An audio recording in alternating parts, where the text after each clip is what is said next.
habrán esos partes de vuelos del Falcon presidencial para que haya gente que se toma la molestia de tachar nombres, ya no de no hacerlos constar, que podría entenderse que es una ocultación de cómo se han utilizado los fondos públicos, sino tachar en negro, claro, para que no se vea la identidad de los viajeros a República Dominicana. Bueno, pues es muy llamativo, ¿no? Porque realmente si estamos ante el gobierno de la transparencia, como ellos dicen que son, ¿no? El propio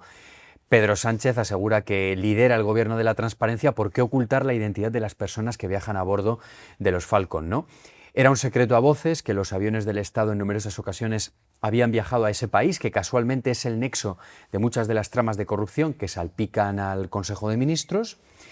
Pero, sin embargo, nosotros hemos accedido a los documentos que acreditan que, en efecto, esos vuelos se llevaron a cabo, que República Dominicana era un destino habitual,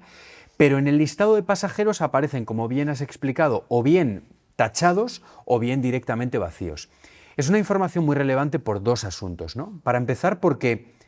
el gobierno se negaba de manera sistemática a hacer públicos esos documentos amparándose en la Ley de Secretos Oficiales y alegando razones de seguridad nacional. Por lo tanto, el hecho de que nosotros en el debate los hayamos publicado es algo ya de por sí noticioso. Pero lo verdaderamente relevante es cuando entendemos que la Guardia Civil ha entregado un informe al magistrado Juan Carlos Peinado con el conjunto de trayectos que Begoña Gómez ha hecho al extranjero y donde tan solo figura uno a la República Dominicana cuando la esposa del presidente ha estado en más ocasiones en ese país. Claro, ahora la pregunta es, si solo ha volado en una ocasión a República Dominicana en un avión de línea regular, ¿es ella una de las personas que usaba el Falcon para volar a ese destino y por eso el gobierno tacha o no declara su identidad? Es que esa es la clave.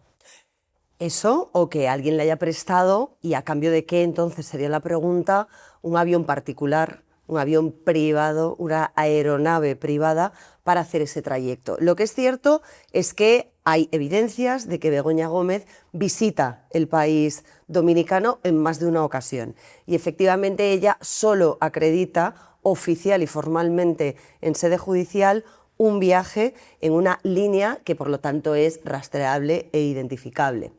Si Begoña Gómez, en calidad de mujer del presidente del gobierno, que no implica un estatus jurídico, utilizó el Falcon para viajar a un país extranjero, en este caso República Dominicana, que está en el punto caliente de todos esos fondos presuntamente desviados de las diferentes tramas de corrupción que salpican precisamente al partido y al ejecutivo de su marido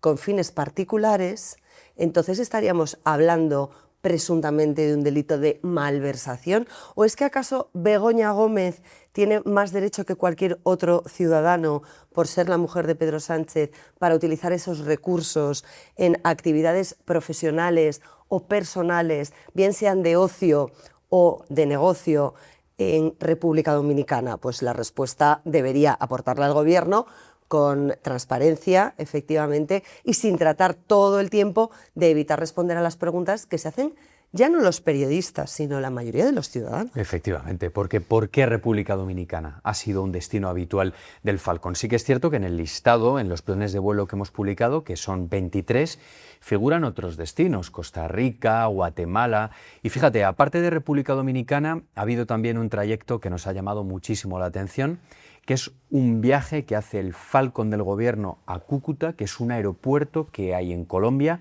justo en la frontera con Venezuela. Y lo verdaderamente llamativo de todo ese trayecto fue que los pilotos, que estamos hablando de personal militar, de las Fuerzas Armadas, nosotros de hecho contamos con la identidad de todos ellos y como comprenderás hemos omitido sus nombres porque ellos realmente están cumpliendo con su labor, ¿no? Pero lo verdaderamente llamativo de ese viaje, aparte del destino, ¿no?, de la frontera de Venezuela,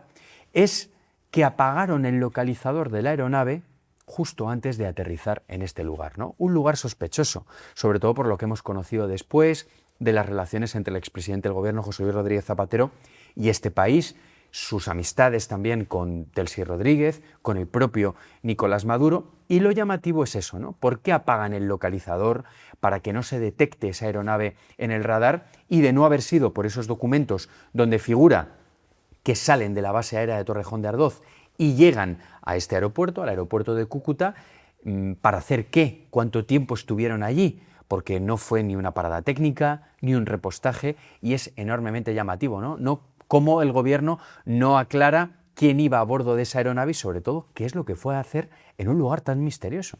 Es más, si esto ya es pasado y efectivamente ya no hay comprometido nada que tenga que ver con intereses de Estado, efectivamente el gobierno podría dar cumplidas explicaciones, pero lo peor es tratar de maquillar la realidad y sobre todo las evidencias, porque ya hay pruebas palpables y visibles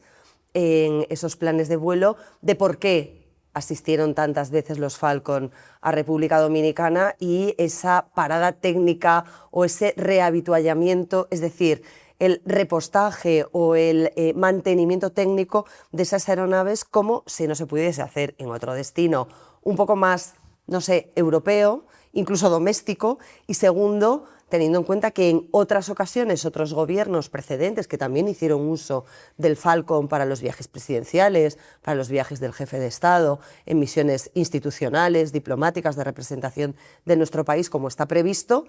nunca habían recurrido a República Dominicana como un punto de referencia mecánica o técnica para nuestras aeronaves. Bueno, pero es que esa es la excusa que ahora da el gobierno, ¿no? El Ministerio de Defensa, que podían tratarse de viajes puntuales, de escala, de paradas intermedias.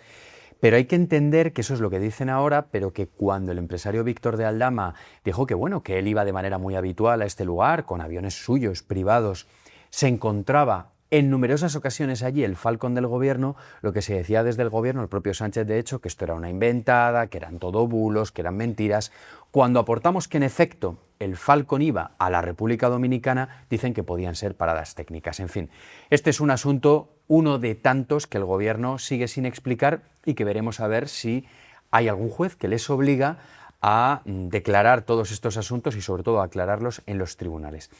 Pero ha habido algo que ha ocurrido esta semana que ha sido también muy llamativo, ¿no? Que es que la Guardia Civil ha presentado un nuevo informe que salpica, en este caso, al Consejo de Ministros, concretamente a Teresa Rivera, ahora en la Comisión Europea, pero durante mucho tiempo vicepresidenta del Gobierno y ministra de Transición Ecológica. Básicamente los agentes lo que interceptan es a un alto cargo de Rivera, pactando el cobro de comisiones ilegales para manipular documentos del Ministerio en favor de una empresa llamada Forestalia. ¿Qué recorrido crees que va a tener todo esto? ¿Y crees que los investigadores tienen bien cazado, por decirlo de alguna manera, a este alto cargo de Rivera? Bueno, yo creo que las evidencias que hemos conocido hasta la fecha son casi irrefutables, diría yo. Nunca había visto en un atestado policial semejante despiece por parte de los investigadores de cómo se orquestó esta trama, que además él lideraba, en la que él asumió las funciones técnicas para otorgar esas licencias administrativas de explotación de parques eólicos a una empresa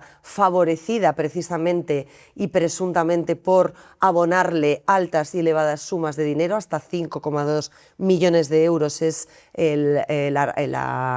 beneficio que estiman los miembros de la UCO para este exalto cargo de Rivera, y además implicó en ello a todo su núcleo familiar. Era un entramado societario del que eran propietarios o copropietarios su mujer y sus 4 hijos varones. La verdad es que es un modus operandi sorprendente, no novedoso, pero en el que se creó además una estructura paralela para tratar de sacar del foco del control del propio Ministerio de Transición Ecológica la lupa, porque es bastante más exigente, y hacerlo a través de una serie de derivadas y entes autonómicos que le permitían operar con cierta impunidad y con un cierto nepotismo, ¿por qué no decirlo? Sí, pues de no haber sido por la labor de la Guardia Civil, esto seguiría impune. Y además es que es muy llamativo porque lo de usar a tu propia familia como testaferros, como personas interpuestas, como hombres y mujeres de paja, es muy habitual en todas las tramas de corrupción. Y lo primero que hacemos nosotros, los periodistas de investigación, los investigadores de la Policía Judicial, es precisamente investigar al entorno, ¿no? Porque suele ser la clave de cómo seguir el rastro del dinero. Hablabas de 5,2 millones de euros que en efecto se cobró a través de un préstamo concedido a una maraña de sociedades donde él y su familia eran beneficiarios. Pero es que su esposa además tenía una sociedad de capital que se constituyó, según los agentes, ad hoc para el cobro del dinero negro y para poder blanquear todo ese dinero negro, que era un estudio de interiorismo, que tenía de hecho una página web donde vendían supuestos servicios profesionales y en realidad, según las pesquisas policiales, era una lavadora de dinero. Bueno, hablan de sociedades pantalla. De hecho, la Guardia Civil las identifica precisamente como una serie de empresas que no tienen, en efecto, la finalidad para la que están aparentemente constituidas y en la que además hay una serie de intercambio y de flujos de dineros, de acciones, de pagarés, que tratan de que se pierda el hilo y el rastro, como cuando se apagan los localizadores de los aviones, de dónde parte un movimiento dinerario, a dónde llega ese mismo movimiento dinerario. Lo curioso es que todavía a día de hoy haya políticos socialistas que crean que no les van a pillar cuando hacen este tipo de marranadas. ¿Sabes qué es lo que ocurre? Que al final, lógicamente, al igual que la policía, nosotros los periodistas, la Guardia Civil, evolucionan la manera en la que investigamos, y la tecnología y demás, los corruptos también se profesionalizan, ¿no? E intentan no cometer los errores del pasado, pero el sentimiento de impunidad con el que actúan a veces les confunde.